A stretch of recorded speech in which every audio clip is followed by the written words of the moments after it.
ladies and gentlemen, boys and girls, and welcome back to another StarCraft 2 replay cast. This is your host, Overmind, and today we're going to be taking a look at a PvT from the Gold League.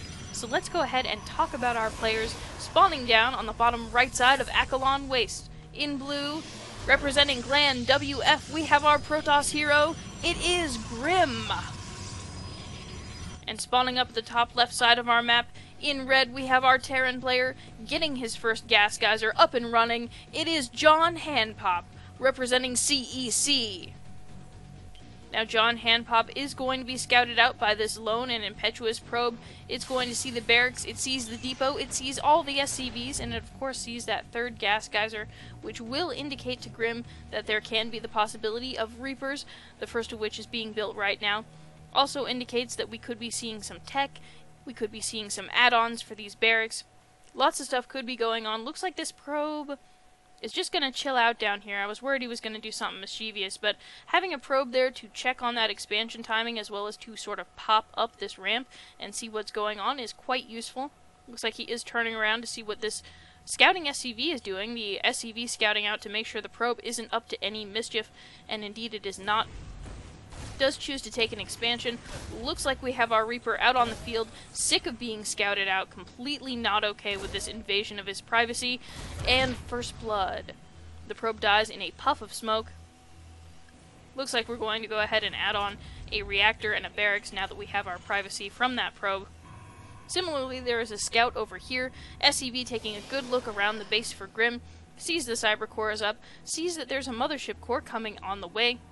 Looks like he's been mining a few minerals from this base, but can't actually mine anymore because he has his hands full. He's a very busy SCV. And he is shooed out of the base by this mothership core. Mothership core being completely able to kill off that scout if he comes back. However, Reaper should be able to duck in and out and get a more complete scout later in the game. GriM also opting to take an expansion. Nothing looks overly aggressive from GriM. This is a pretty typical looking one-gate expand. Probably we'll see a robo because that's the safer and more conservative way to do this if you're a Protoss player. The mothership core early is quite good because that will allow us to Nexus cannon if we get in any sort of trouble. So here we see those bases being established. This is just now being upgraded into an orbital command. For those of you players out there in the Bronze and Silver League, orbital commands are pretty great. They allow you to scan, they allow you to mule. You should get orbital commands. Upgrade everything. In any case, we have a nice looking bunker here with two Marines sitting pretty. Nothing overly aggressive from either of these players at the moment. Looks like they're both opting to tech. We do have our factory being built over here. Looks like we have Stimpack being researched over here, a very powerful Terran upgrade. From our Protoss player, we do see that Forge and Robo going down. We see that Warp Gate has finished up, and we're getting a couple of those Warp Gates coming on up right now. Right about the same time as that robotics facility finishes up, so good timing there. Nice observer being rallied over to the other side of the map, because being aware of what's going on the map and what your opponent is doing is actually pretty key in winning games. Very nice vision pylon here from GriM. This is sort of a salient aspect happening there. He can see things coming in like drops just a few seconds earlier, which is quite helpful. Reaper scouting around the base, does get killed, but sees the robotics base coming up. He knows that there are going to be Colossi on the field. Looks like this is his cue to move across the field because there can't be Colossus before there is a robotics bay, and then Colossi take a long time to build, so he's just going to go ahead and press his luck. I think this should well be enough to hold, if only for the Nexus cannon being there. However, Stalkers are an alright unit, especially early in the game, against things like Marines. Marauders are a little bit more difficult, but this is a pretty Marine-heavy mix. And here we're about to see our first engagement. Looks like that one Stalker he catches on a little bit earlier than his brethren. johnhandpop deciding to group up at the bottom of the ramp. I don't think he can take this. Looks like we do have our first siege tank out on the field, though. As we speak, Stim is about to finish up, which will certainly help with this push. We also have Stargates, which are being added on, and it looks like we have one Viking in production in response to that Colossus that he knows is on the way. Additional gateways are being added on. Tank taken out before it can fire a single shot. However, Those Marines and Marauders doing a decent amount of damage. There's the overcharge. And this army is able to scoot back into the safety of the overcharge. Mothership Corps pulling back, probably a good idea. Definitely want to keep that unit around because it is just integral to the safety of the base. Observer sort of got lost over here. He's just chilling out, making sure that nothing comes in around where this potential third base could be. And it looks like we have johnhandpop pulling back, breaking down some rocks, probably thinking to take a third himself, which of course would be quite a good thing. He didn't overcommit to that attack at all. He just sort of poked up, saw what was going on, decided to try and take advantage of the fact that there aren't Colossi yet, and went ahead and saw that he couldn't poke up and do much about it. Now GriM going to go ahead and get his upgrades. He's also going to get his Twilight Council, which is bold because if we look at the units tab, we don't actually see any Colossi on the field. So what we're doing is we're not getting Colossus, but we don't yet have High Templar with Storm. We do see Templar Archives going down right away though. Looks like he's not too keen on the idea of having those Colossus around. I also tend to prefer Storm. However, it is sort of a scary moment to not have anything to deal with Mass Marine. Based on what he saw from johnhandpop's attack though, probably not too worried about anything bigger or more aggressive coming his way. It looks like he's going to go ahead and start thinking about taking a third himself. So, we're looking at a macro game here from both of these players. Both of these players teching up, starting to build the higher tier units. Looks like Storm is being researched from GriM. Looks like we have a third coming up from GriM. A little bit of a scout over here at the front just to make sure he knows what's going on. Sees the Vikings, which is probably exactly what he wants to see because he doesn't have any Colossi that might be vulnerable to that. Checks out all the tech buildings, couple starports, one with a reactor, factory with a tech lab on there, tech lab researching, of course, the very coveted combat shield for the Marines, and of course Marines being produced, additional reactors being added on, couple of tech labs here for these barracks, which means Marauders, which of course is always sort of a scary thing. And it looks like we have our expansion coming down from johnhandpop, floating down to the waiting SCVs. Similarly, there's a Marine scout. Nothing wrong with losing a single Marine to an army. Sometimes running up the ramp and just seeing what will kill you is actually a really great way to gain information. We also have a scan so that he knows that there is a base here as well. And this Marine just checking out the other potential third expansion. We do have High Templar, and they have a decent amount of energy, so these High Templar could well be quite scary. Additional gateways are being added on. We have the upgrade being researched, the extended thermal lance for our Colossus, and we have a Colossus in production. He's going to be joining the mix quite shortly. Probe transfer down to the third. Lots of scouting going on from both of our players, making sure that they know what's going on.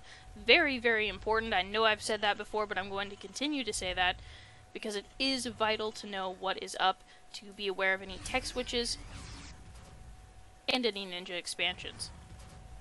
Over here we have a decent mix of units actually. We have Marine, Marauder, Tank, and several Vikings, probably more Vikings than we need at this point, although there are Colossus on the way over here, so those could well be quite valuable in the future.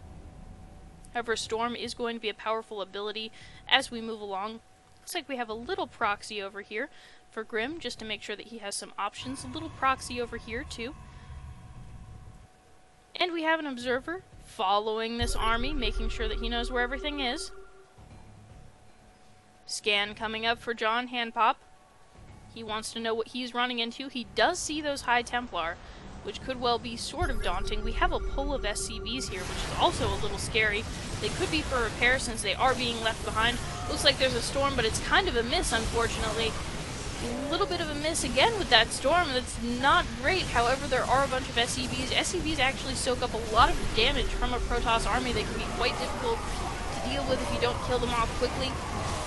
The AI will just attack them first. We do have those Vikings doing a decent amount of damage to that Colossus. Colossus does go down, but storms are wreaking havoc on this Terran army. And we see... oh, there are additional storms. Here we have the coveted Archon merge. So in a moment we will have that fancy looking Archon. And I'm not quite sure how this is going to end. I don't think johnhandpop is going to break up here. But both players losing a lot of their army. GriM running forward. Those zealots a little bit too impetuous sometimes. Very nice pickup from johnhandpop, moving that tank back, keeping it safe from the zealots and stalkers. I don't think... Oh no, the High Templar dies, but the tank dies too. Alright. Zealots back here at home. Army regrouping. Oh my goodness, that's quite the load up. Most of the medevacs are filled with units, which is quite scary, because they could just sort of pop in to wherever they like. And it looks like wherever they like. It might well be the third. They are out of boost. However, GriM needs to react to this. We see units on the minimap coming in. Probes are pulled, which is important. Here we have the zealots moving in, the stalkers moving in. And we just have a pickup and a move into the main. And the probes also move. Oh, there's a little bit of indecision there that is going to cause some probe death. Stim pack. Oh, we're focusing down the robo. The robo is killed off a second or two after Colossus finishes with a very clutch chrono boost. Looks like we do have a couple of those medevacs being killed off. However, there is another drop over here right next to all of our probes. The probes need to move away. The probes do move away. However, several of them do die. Looks like we have some stalkers here taking some pot shots. Unfortunately, I do not believe that we have blink. Go ahead and check, in fact. Where are my upgrades? Upgrades is G. Unfortunately, we do not have blink. Blink does allow you to deal with those medevac drops a little bit better. However, overall, GriM did pull probes pretty quickly for most of those. He is going to have to reposition them and move them all back around again, which is kind of a pain. Here we have two armies jockeying around, two very frightening armies. Now we do have to be careful. Protoss players definitely want to keep these units sort of pumped up. We do call it the Ball of Death for a reason, and that reason is, of course, that together the units are strong, but alone they're kind of weak. They're kind of one-trick ponies. Here we have some pretty decent micro, actually, from johnhandpop, moving back away from those zealots as they move around to flank that army. Zealots are killed off. This army is retreating a bit. We have some additional units. Some nice High Templar could be used for Storm if they wind up picking up the energy. These proxies coming into play. So that is a bit of a ways to travel for a warp in. You'll note that both of these proxies, as you move across the field, do cross around a Xel'Naga watchtower or nearby one, so that we could get a quick look at what's coming along our path. Looks like we have a few Marines at a time. This is actually a really great way to pick off units as if they're misrallied. And here we have just a couple of units. That is one very, very dead Marauder. And I'm very tense right now. I don't know how the storms are gonna go. We've seen a few storms whip, but we do have those High Templar. We do have storms available. That Colossus is incredibly low. But all of these units that can go ahead and get all the splash damage down on this army, which is very well split up. Oh, storms going down, hitting that army. Lots of Vikings, though. I don't know that we can actually push up this ramp. This is a very scary and well-fortified ramp. Additional units being warped in by a new pylon over here, regrouping, reamassing. Now remember, all of our awesome Colossi do have to walk all the way across the map if we decide to make any additional.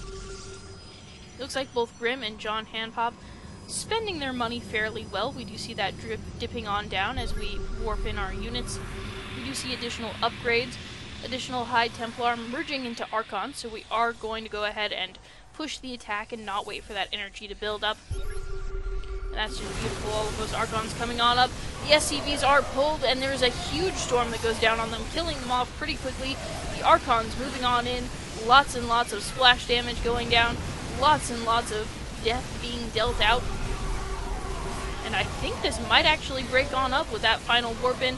We do have a GG well played from GriM, always the gentleman. And there we have our game.